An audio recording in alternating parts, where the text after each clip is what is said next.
राधे राधे मेरी YouTube family, अनीताज kitchen में आपका स्वागत है। आज हम बनाएंगे सर्दी के मौसम की खास उत्तर प्रदेश की ट्रेडिशनल रेसिपी तिल बाजरे की टिक्की। एकदम कुरकुरी खस्ता, बहुत ज़्यादा टेस्टी।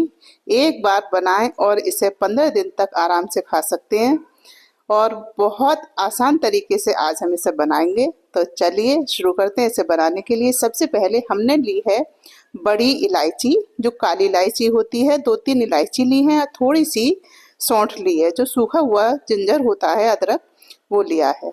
और इसका हमें पाउडर बनाना है। थोड़ा सा हमने कूट लिया है जिससे मिक्सी में आसानी से ये पिस जाए।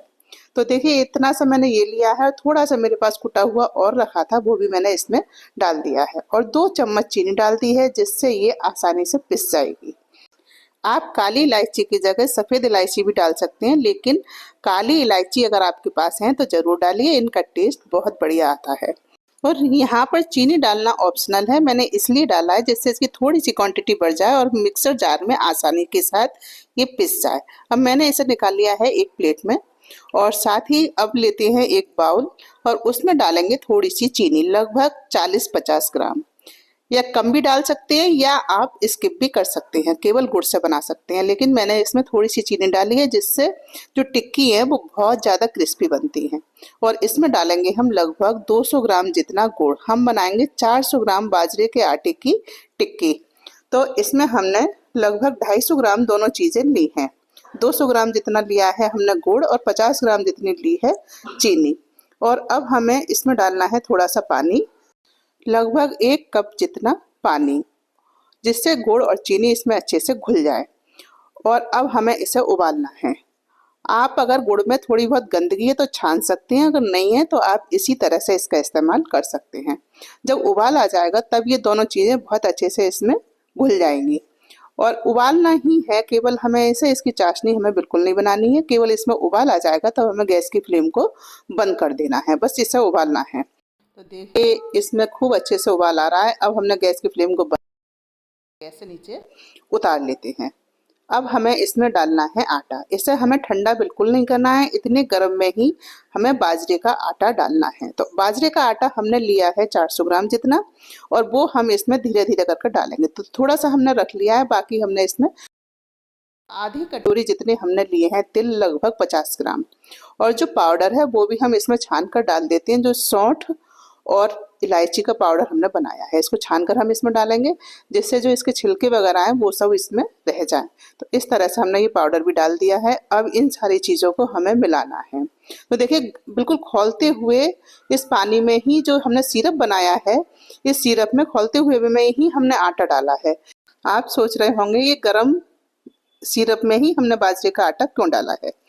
गरम सिरप में बाजरे का आटा डालने से जो इसकी बाइंडिंग है वो बहुत अच्छी आती है। बिल्कुल भी मतलब जो टिक्की है वो बिखरेंगी नहीं। आप इसे बेलकर भी बना सकते हैं और हाथ से भी आसानी के साथ बना सकते हैं।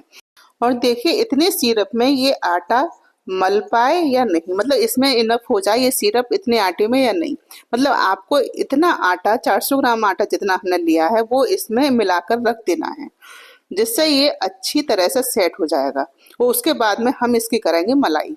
तो देखिए इसे अब रख देते हैं, सब तरफ से मिल गया है तो ढककर इसे रख देते हैं कम से कम 15-20 मिनट के लिए, जिससे ये थोड़ा सा ठंडा हो जाए। बस 15-20 मिनट जब हो गए थे और हल्का सा ये गुनगुना है, मतलब बहुत ज़्यादा गर्म नहीं है, इसे हम हाथ से छू सकते हैं। तो मैंने इसे एक बड़े से बाउल में निकाल लिया है जिससे हम इसे अच्छे से मल सकें। अब हमें कम से कम 3-4 मिनट तक इसे अच्छे से गूंथना है, जिससे इसकी बाइंडिंग अच्छी हो जाए। लेकिन अभी ये टाइट है क्योंकि बाजरे का आटा थोड़ा फूलता है, तो ये थोड़ा सा टाइट हो गया है। तो अब हम क्या करेंगे, इसमें डालेंगे गर्म पानी। पानी को तेज गर्म कर लेना है और थोड़ा थोड़ा करके इसमें डालना है, जिससे ये पतला ना हो जाए। ये बात आपको विशेष ध्यान रखनी है। तो मैंने बस थोड़ा थोड़ा सा डाला है, देखिए इस तरह से 1-1, 1.5 चम्मच। ये आपको देखकर ही डालना है कि इसमें कितना पानी पड़ सकता है, ज़्यादा बिल्कुल भी ना हो। हल्का हल्का पानी डालें और इसे मलते जाएं, तो ये इसकी मलाई भी अच्छे से हो जाएगी और इसकी जो बाइंडिंग है वो भी बहुत बढ़िया से आ जाएगी। इसे कम से कम हमें 3-4 मिनट तक अच्छे से मलना है। तो देखिए इस तरह से हमने इसकी मलाई कर दी है और ये बिल्कुल तैयार है टिक्की बनाने के लिए। तो इसमें थोड़ा थोड़ा हम डो लेंगे और इस तरह से एक पेड़े की तरह हम इसे बनाएंगे और फिर हाथों से ही, उंगलियों से मैं इसे थपथपाकर इस तरह से ही टिक्की बनाती जाऊंगी। आप चाहें तो इसे बेल कर भी बना सकते हैं। थोड़ी पतली पतली टिक्की बनाएंगे और इन्हें सेकेंगे। तो देखिए इधर मैंने कढ़ाई रख रखी है और इसमें डाला है सरसों का तेल, और थोड़ा सा डो मैंने इसमें डालकर देखा है कि ये परफेक्ट है या नहीं, क्योंकि हमें बहुत ज़्यादा गर्म तेल की आवश्यकता नहीं है।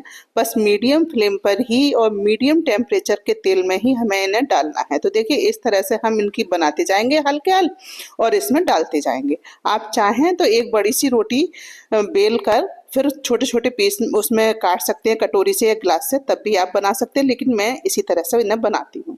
तो देखिए फ्लेम थोड़ी सी तेज है, इस चीज़ का बहुत ध्यान रखना है, तभी हमारी टिक्की परफेक्ट बनेगी। बहुत ज़्यादा गर्म तेल में हमें नहीं डालनी है और ना ही बहुत ज़्यादा ठंडा तेल हो। ठंडा होगा तो ये फैंस जाएंगी, मतलब टूट जाएंगी इसी के अंदर।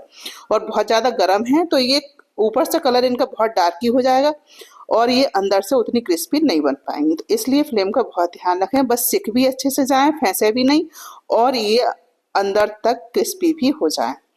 और इनका कलर हम धीरे धीरे जैसे मठरी बनाते हैं ना उसी तरह, लेकिन मठरी में तो और बहुत धीमी आंच पे भी कभी कभी सेकनी पड़ जाती है, लेकिन इतनी धीमी आंच भी नहीं रखनी है। बस मीडियम टू लो फ्लेम पर हमें इसे पकाना है। कभी कभी हमें कम कर देनी है, थोड़ी सी बढ़ा देनी है। तो इस तरह से हम इन्हें सेकेंगे। तो देखिए कितने बढ़िया कलर आ रहा है। दो तीन तो मेरी थोड़ी डार्क ही हो गई थी, लेकिन उसके बाद बिल्कुल अब फ्लेम मैंने मीडियम करके रखी है, मीडियम और कभी कभी लो।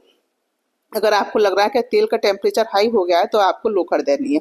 तो देखिए इस तरह से आप सेकते जाएंगे, इनका कलर बहुत बढ़िया आता है, बहुत क्रिस्पी बनी है, बहुत बढ़िया बनी है। तो जितनी बड़ी आप बनानी चाहें उतनी बड़ी आप बना सकते हैं। मैंने छोटी छोटी टिक्कियाँ बनाई हैं जो खाने में और देखने में सब में बहुत अच्छी लगती हैं, और तिल भी पड़े हुए हैं सर्दियों में, इन्हें खाना फायदेमंद रहता है। ये शरीर को गर्म रखती हैं, सारी चीज़ें गर्म हैं इसमें। तो इस तरह से आप बना कर रख सकते हैं और 15-20 दिन इन्हें आराम से खा सकते हैं, बिल्कुल ख़राब नहीं होती हैं।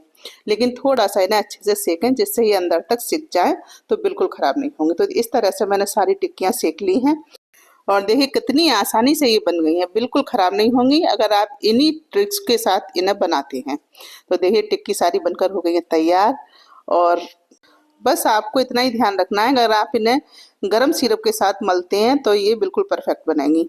देखिए बहुत बढ़िया टिक्की बनी है, पहली बार में ही आप परफेक्ट बना लेंगे अगर इसी तरह से बनाते हैं तो आप इन्हें इसी तरह से एक बार ज़रूर बनाएं, खाएं, एंजॉय करें। वीडियो को लाइक शेयर एंड सब्सक्राइब करना बिल्कुल ना भूलें। अगली बार फिर मिलती हैं एक नई वीडियो में नई रेसिपी के साथ। तब तक के लिए जय श्री राधे।